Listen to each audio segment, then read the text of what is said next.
All right, ladies and gentlemen, welcome back to the channel, Raptors Nation. It's time to rejoice, man. This was a huge game. If you watched my week preview video from a couple of days ago, I pinpointed this game at Boston. This game was huge. Honestly, this was a game I was not anticipating the Raptors to not only win but to win dramatically. I mean, they finished 115 to Boston's 83 points.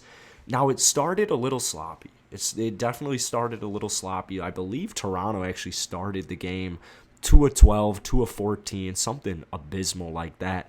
But Boston's sloppiness, and this is something I mentioned in today's video, I was like, Boston, their first game, they were extremely sloppy. Toronto needs to capitalize on that. That's exactly what they did. So, welcome back to the channel, guys. If you enjoy it, hit that like button, hit that sub button. Aiming for 10,000 subscribers by the end of the year. So, all new subscribers are greatly appreciated.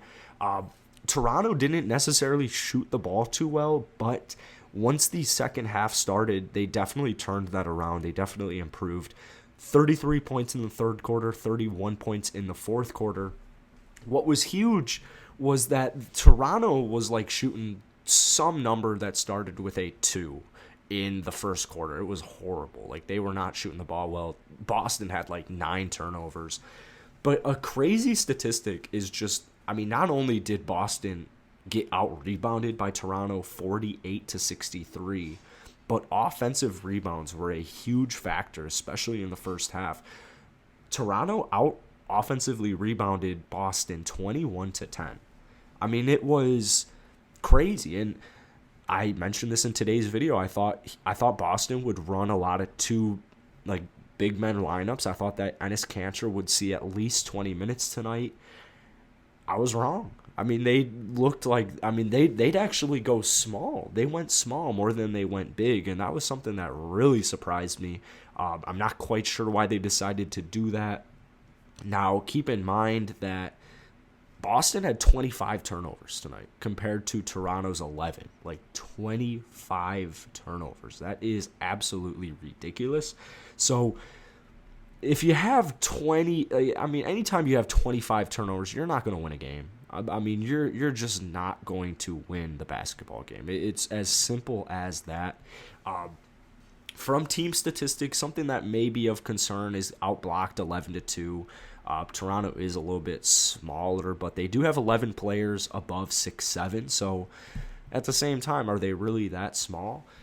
Scottie Barnes, I mean, oh my goodness gracious. He was the best player on the court tonight. 25 points, 13 rebounds, 2 assists, 1 of 2 from downtown. Got a early 3 in the first quarter, 11 of 17 from the field, 35 minutes. I mean, this is what you want Scottie Barnes to do every night. I mean, I don't know if he'll do this every single night because 25 and 13 is absurd, but oh my God, dude. He was getting his teammates involved. He was playing lockdown defense on Jaylen Brown, Jason Tatum, whoever he was guarding. I mean, it was fantastic to watch. This was a phenomenal game. And the crazy thing is he was one of the Raptors' better players in their opening debut. So, Scottie Barnes, I mean, the only thing stopping him is a jump shot. And tonight, not only did he make a 3, but he was making pull-up mid-range shots. He was just making mid-range pull-ups. Like, he was lethal shooting the ball tonight, which was something I was not anticipating. He was good at clearing up rebounds too. He had 6 offensive rebounds, the most on the team. I mean, he was all over the place. Plus 29 in the plus-minus category, so all the Raptors starters were. In fact, all the Raptors players were positive plus minus outside of Goran Dragic. Was kind of confusing, but Goran did play 11 minutes.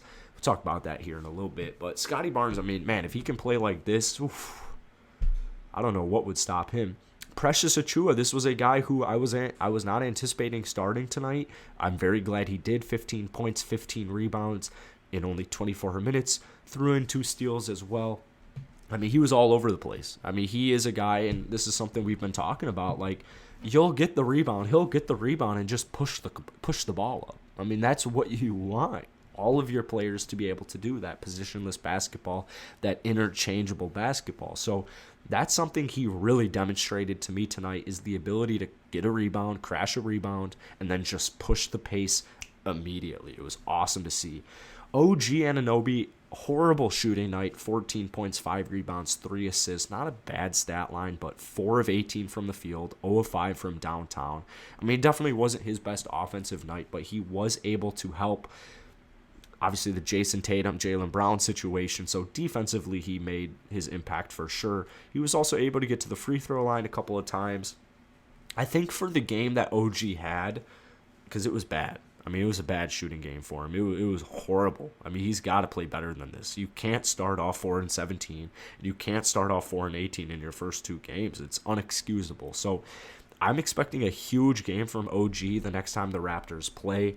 I think, honestly, offensively, he will completely break out. Thankfully, it's tomorrow at home against the Dallas Mavericks, so we'll see immediately. I think he's poised for a big night. Gary Trent Jr., he started pretty bad, and he also ended up starting, which is another thing I called for in today and yesterday's video. Let's throw Goran and that consistency, that reliability on the bench. Let's move Gary Trent Jr., someone who can help space the floor, move the ball around, into the starting lineup, and it worked wonders. 20 points, 3 rebounds. Like I said, he started shooting pretty bad. It was a little inconsistent, but he picked it up, especially in the third quarter. He had a phenomenal third quarter that really helped to put Boston away. 20 points on 7 of 13 shooting, 2 of 6 from downtown, but most importantly, 4 steals for Gary Trent Jr. This is something that you actually saw in the first possession of the game. Gary Trent Jr. was getting his hand on any pass he could. I mean, he was in all the passing lanes. He was uptight on the ball. Like, he was not letting anything happen defensively easily. There was nothing he was going to allow to come easily. So you love to see that effort. Phenomenal game by Gary Trent Jr., and I love he's in the starting lineup. Fred VanVleet, this is a guy who started, oh my God, it was horrible, dude. It was so bad. He was getting blocked. He was getting turnover after turnover, finished with 4. It was a horrible first start. Picks it up in the second half, gets his teammates involved, made a crazy, way too long, deep 3 after getting blocked on a previous attempt, but he's figuring things out. 11 points, 4 rebounds, 9 assists, 3 of 10 from the field, 2 of 5 from deep. But he did have 3 steals. He did have a block. Thankfully, he picked it up, man, because that first quarter especially was not good from Freddie at all. And they're going to need him to play much better than that. They're going to need him to play much better than he did tonight in general. But he did end much better. And the 9 assists, that is a good, promising sign. Off the bench, you saw Chris Boucher, 11 points, 7 rebounds, 2 steals, and a block. He had a good game. He had a really questionable 3 in the fourth quarter. I was really going at him in my live stream. I was like, why on earth would you ever take that shot? But good game all around from him. A lot of the guys got to see some garbage time. Bonga, Champagny, Delano Banton, Malachi Flynn, finally. Goran Dragic wasn't his best night, but he did have a nice 3. He was passing the ball. Svi wasn't his night either, but he did get going a little bit late.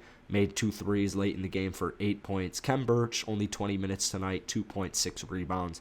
I think his presence is a little bit, it was way bigger than just looking at a stat line. So Kem Birch, good game from him. This was a perfect game from the Raptors. And like I said, they're back home tomorrow against the Dallas Mavericks. So that should be a fun game to watch. Dallas didn't really look too good in their opener against Atlanta. So if they started off 2-1, as I mentioned earlier in the preview video this week, like, that is really good, man. You're playing 2 playoff caliber teams, and you're playing 3 playoff teams. I mean, starting off the season 2-1, that's a really good sign. So I don't think people should be sleeping on this Raptors team, and I think should be a great season. Go ahead, hit that like button, hit that sub button, drop some comments down below. It is greatly appreciated. I'll see you guys tomorrow.